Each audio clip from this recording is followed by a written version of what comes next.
Here to Recording makes sense as well. Yes, that's a good idea. Got details.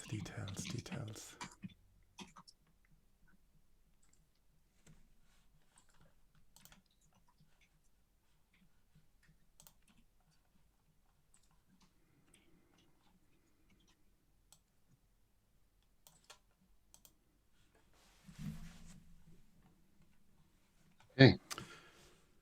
Okay, let's kick that off. Welcome to our first outreach update on our space event. We do this as Powering Space initiative today, and we want to help and foster the global space outreach. Shoot out from our end here to our wonderful team: Judith Beck, Charlie Bilsland, Ryan Lard.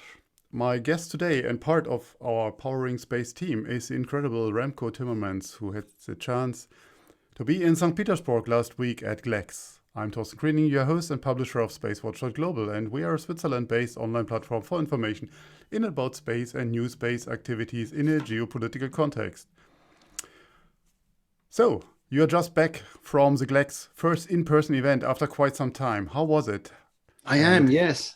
It was how really, was your general review on it? yeah, general review is really nice to see people in 3D again, rather than on a screen. That had a bigger impact than I expected, to be honest with you. After a year and a half in quarantine, it was really good Can you imagine? for IAF to bring people back together in a live environment. Although it was a hybrid event, of course, there were many people joining online. I've been online. Yeah, exactly. So half So, the audience was online, and the other half was in the room with us. so what have been your highlights of this event?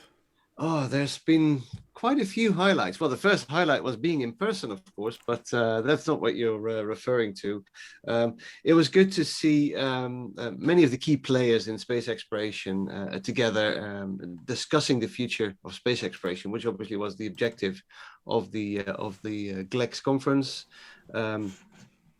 Some of the highlights, of course, the highlight from a news point of view was the announcement of the Russian-China collaboration on going to the moon together, with China playing the leading role and Russia supplying a lot of key technology there. There were interesting announcements by countries that usually don't have a big voice at these types of events, like the UAE, that developed their long-term plan to go to the moon, to go to Mars. Obviously, they have their Mars 2117, their 100-year Mars plan, which we knew about, but they highlighted that at the conference, and they announced that they would start construction on a new Mars Science Center in the Emirates to do analog research, and construction starting this year. It should be finished and operational in 2024. I thought that was pretty exciting. And then we saw announcements from other countries, like the brand new Turkish Space Agency that announced its 10 goals for the next 10 years. Very, very ambitious. I hope they bring the budget with their ambitions. That is all to be seen, but very ambitious indeed. And we saw quite a few players like those announcing their intentions to join the big players in space exploration. So very exciting, really. Interesting. So, I mean, this year we celebrate Gagarin's 60th anniversary of a space flight, of course, as we all know. What is the big theme on our this on the it was a big theme on the first day, as I could see. So, Yes. what was why was that important from an outreach, from a media coverage, to focus on Right. that? Yes, no, that's the other point of view. Obviously, this conference was hosted by IAF and Roscosmos, so the Russian space agency, and they were there Yeah. to emphasize 60 years of human space exploration, which of course started in Russia. and we celebrated that.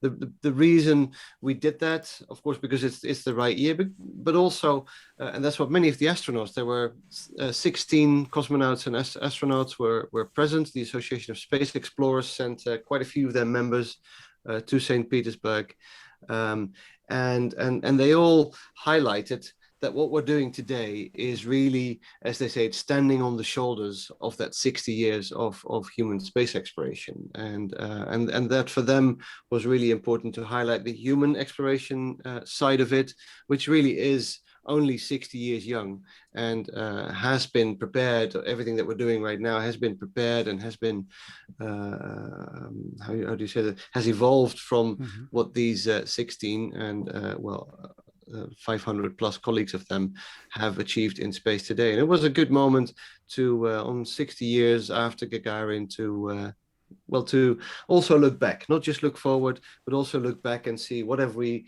achieved over the last 60 years, and how is that helping us to move into the next 60 years, if you like. Yeah, I think we also have some exponential growth on that development side.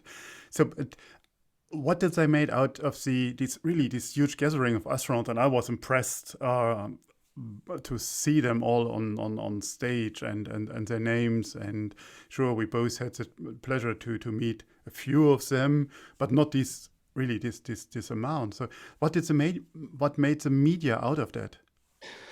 The media had a great opportunity to interview lots of these people at the same time. Did they use that as well? Did you see that? I mean, our goal at our Powering Space is to foster media outreach on space on the space topic. So I mean, having this opportunity, I think for us it's an must go, no doubt. Yeah. But how did the rest of the media, so the mainstream media, responded to that? I think we see two things. The mainstream media, the ones that were there, and it wasn't in relatively small numbers, which is something that I will highlight. But they mostly saw it as a great picture opportunity. What struck me is what they did really nicely. There were multiple generations of astronauts and cosmonauts. So they had people who had actually worked with Korolev and Gagarin. They were there and they told their stories, and that was really one of the sessions on the first day. Is each of them told their story of their relation with what happened in 1961 with Yuri Gagarin. And some of them had very personal stories, knowing Gagarin personally. That was quite nice. But what they also did is emphasizing different generations. So there were, of course, lots of astronauts and cosmonauts who weren't even born when Gagarin flew. And it was nice to see these different generations, if you like, of space explorers, all having different stories, but all relating back to that first person. And really, for the press, it was an opportunity to pick up on those stories, and have a great photo opportunity of having all these generations of astronauts together. One of the astronauts from the United Arab Emirates, of course, one of the youngest there, who had just returned from space. What was it, a year ago or so? Yeah. He was there representing the last generation, and he was standing side to side with these heroes of the Soviet Union with their shiny gold stars on their chest, and really bringing the story together as to, okay, this has been achieved by all these different generations. The other thing that I wanted to notice is you asked about the press, and that's what we see in spaceflight a lot, is that there isn't as much press attention as we would like to. I mean, for us, having all these generations of astronauts and cosmonauts together is a big thing. But to the world's media, it really isn't. And space is not a headline at the moment. And I think it more deserves to be. This is the edge of human knowledge, the edge of human exploration, really, that we're working on, and that these people have worked on, and they don't get the attention in the big global press that they deserve. We've seen also some other interestingly timed events. So the Chinese visit to the Chinese space station. I mean, again, perfectly timed for this event. I'm not sure if that was by purpose, but Probably not. Yeah. no, as we know how long this stuff is planned ahead. So as you said, probably not. But how did you receive their coverage or their communication? And what can we learn from it? Or can we learn something from it? You mean the communication from the Chinese? Yeah, yeah. Yes. Well, first of all, I have to admit that most Chinese delegates were not present in person because of the pandemic. They were not able to travel to Russia, so most of them were joining online. On the other hand, they had this big announcement. So this big announcement of the agreement that they were signing with Russia. Oh yeah. They had prepared, which, mind you, is different than, for example, the Artemis Accords, which we heard about a lot over the last months, as in that this is a binding agreement. The Artemis Accord is a non-binding agreement with principles. This is more like a contract. This is a legally binding situation. So, well, it has to be seen in to what extent the Russians can actually keep up with the Chinese. But what the Chinese do, and they always do in these events, is show very, very big ambition.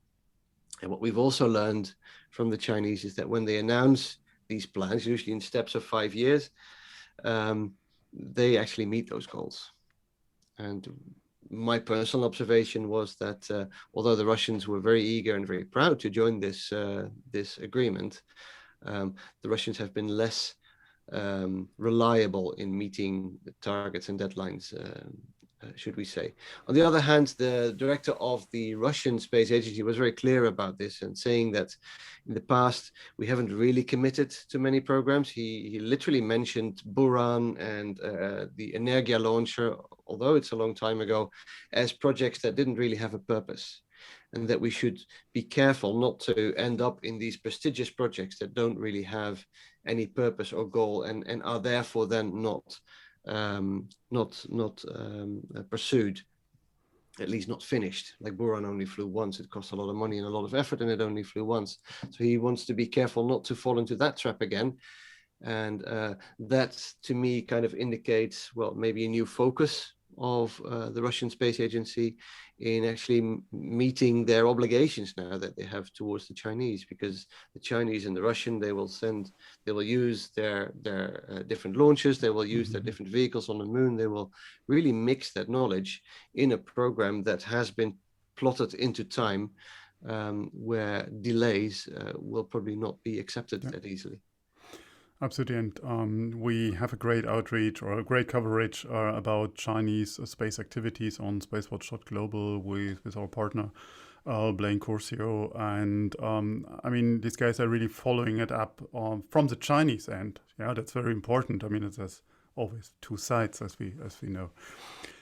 Let's move on. Space exploration involved new actors. I mean, you mentioned it before, and I'm just pointing to Turkey and their announcement. So how was that announcement received during the conference? Because it sounds really big and massive, and we have seen these plans before, but now having the new head of the agency stepping up and announcing it again and giving it out. I mean, you said before, let's see where the budgets are for that. And with whom do they partner? I think they were not clear on that as well. Well, no, they weren't. And I noted that as well. So they're not really initially not partnering with anyone to start with. It was only at the end of the presentation about these 10 goals for the next 10 years, as I said before, very, very ambitious, basically starting from scratch. I mean, Turkey is an active player in space, but not to the extent that that was announced last week. And there was no word about the budget. And initially, when announcing these 10 goals, there was very little about global collaboration. And obviously, anyone working in the space industry knows that starting from scratch, building your own complete launcher capability, your own launch sites, your own everything for one country is practically impossible for a relatively small country like Turkey.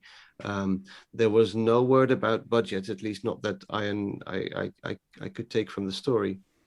But I'm sure that if you announce these plans, that there must be some some pot of money behind it somewhere. And these plans were announced by President Erdogan himself a while ago, and were reiterated and given more detail by this very ambitious and very friendly head of the new Turkish Space Agency.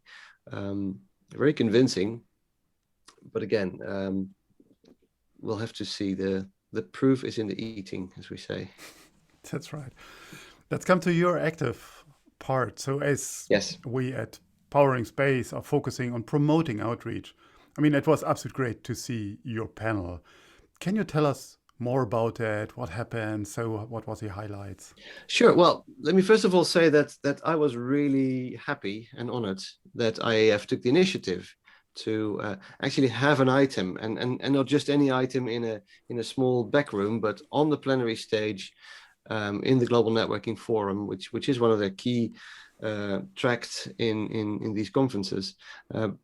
Putting the media on stage and really putting the key questions that the space media is dealing with out there on stage, opposite colleagues from the media, but also the key decision makers in space agencies and space companies. And this was a really good opportunity for representatives of the press, of different elements of the press, to basically express their concerns, express how the relationship between the press and the space industry works, and as I said, what the challenges are. So that was a really good initiative by the IAF, and I was really happy that they're taking the press seriously in that sense.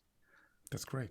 So what were the takeaways from media professionals that you had on stage, space communicators, and so on? So what could others learn? I mean, you pointed out earlier, and I think that's absolute worth to mention again, that the mainstream press missed an opportunity to meet this huge cohort of astronauts. Yeah, and so what have been the takeaways? You could summarize. Yes, I could summarize that. There's three elements that we discussed in the panel, and they all had quite a few interesting learnings. First of all, we looked at the role of media in public perception of space, and we looked back into history, where we knew that where we know that the key milestones that happened in the 1960s and the 1970s, the whole space race, was followed very, very closely by the press. And after that, the attention of the press and of the public, and well, it's a chicken and egg type of question, who is at fault here? But both the press and the general public lost interest in space, and that is very slowly recovering with the upcoming of new media, but it has never recovered from the big attention that it had back then. And we were looking at, well, what's the role of the space media in making sure that this interest is kind of lifted again a little bit. And there were a few interesting statements in that sense, where one of my panelists described the role of the press as asking the stupid questions. So stepping in the shoes of the general public and asking the questions that we never ask in the space industry ourselves. Relaying the excitement. I mean, we in the space industry, we're always very excited about what's going on in space. You see these hardcore space fans that follow each and every step of certain space companies, and they're super excited about that. But that's a very small percentage. So to bring that excitement, that is really justified, if you ask me, because there's really cool scientific stuff going on in the space industry that's well, have all the reasons to be excited about. So relaying excitement is important, and telling the stories. Really, the role of the press is telling the real stories of space in such a way that people can connect to it. And that's something that we've lost quite a bit. People don't connect with the space industry. See it as a waste of money, waste of energy. There are more pressing issues. Well, and of course there's loads of pressing issues, but there are reasons why this is exciting, and we should really be better at telling these stories. Somehow the stories told themselves in the 1960s and 1970s. The space race, exciting, and we should relearn how to do that. So that was the first element of the panel. And the second question that we asked to all the panelists was about balancing traditional journalism with online social media. And we do see that, well, and that's not just in space, but in media in general, is that online media and social media are kind of following their own path, separate from the traditional media, creating filter bubbles and basically installing a whole different way of informing people and how people gather news. So we talked a lot about the impact that online media have on media consumption, where journalism should really reinvent itself in a way that for many people, this middleman, these big media agencies are taken away. You hear the news directly from the source. And whether that source is actually reliable or not, that is a different question, but is now left to the consumer of the information rather than an independent journalist. So journalists will have to deal with that. Same with online influencers. Some are really good and some are really not so good. And it's these filter bubbles are definitely something that I recognized by journalists. One of the panelists said, how can we tell science fact in a time of science fiction? Because there's so much untrue stories out there. How can people make the decision, and how can journalists still be reliable and be believable in a time where there's so many stories that people can choose from, if you like? Do you see us as space influencers, as media influencers? Yes, I do. Yes, very much so. So we play that role. We don't work for one of the big news media, but we have a role to relay reliable information and do the fact checking that journalists learn as part of their trade, is to make sure that they inform people in an unbiased, reliable, and truthful way. So, invitation to all the journalists that are listening to us or might listen to us. So, just ask us. I mean, connect with us and ask us. And yeah, please feel free also to ask these stupid questions, as Remco mentioned earlier. So we are happy to answer them. Yeah, no, absolutely. And online media are here to stay. I mean, it's a myth to think that this will disappear and journalists will take over. It doesn't work that way. So it is a role that we have as Powering Space, and maybe as media influencers, in a way that we follow some of the principles that journalism has used for the last decades, where the professionalism and the fact-checking that is part of a professional journalist, that we bring that on board, yet leveraging of these new channels to bring information directly. And yeah, that's easier said than done, I think. So this is something that the whole media industry needs to think about on how can we ensure that people receive reliable information. As we are near my usual 33 minutes, even we planned it just for 15 minutes. So what other initiatives would you like to point to in terms of media outreach? I think many things going on at the moment on the EU side, as we have seen the last days. I mean, incredible good news, I would consider it. And also what comes next? So in brief. Yeah, what comes next in brief, and that really comes down to the last question that we discussed in the panel, is what can the space industry do to facilitate the media? And that really comes down to connecting. Very simple, make human connections. Make sure that as a space company or a space agency, you do keep in touch with the press. You hear so often people don't have time for interviews, or they don't do interviews, or they make it too difficult. Have a spokesperson. Write press releases about stuff that you may find not so important, but the press might find it interesting, and do stay in touch with the press. Make sure you are approachable to the press and that you are connectable by the press. And that's really important. So the information feed from the industry to the media should remain uninterrupted, and the human connection between journalists and the space industry should be there. I love when you said online media is here to stay. I take it as a last and famous word. So great, thank you very much. Okay, are we here? Yes, we are. Good. I think we have it here. Thanks very much for joining us today, the audience. We are keen to hear your feedback, if that was valuable for you, if you think we should continue this kind of dialogues to give you an update on what's going on news and media, or space media, on the space media side. So we are interested to get your feedback. So engage with us on one of the channels you know, where to connect us, on Twitter, on LinkedIn, or Facebook, or on our website. So where can we see this talk later? We will leave it here on LinkedIn. We also put it on our Powering Space website and potentially also on our Powering Space YouTube channel. So thank you very much again for joining us, and visit our website. Follow us on social media. Here are the contacts where you can engage with us. Also on Slack to be part of the Powering Space family. And hey, that's from my end. Don't forget to become a space watcher.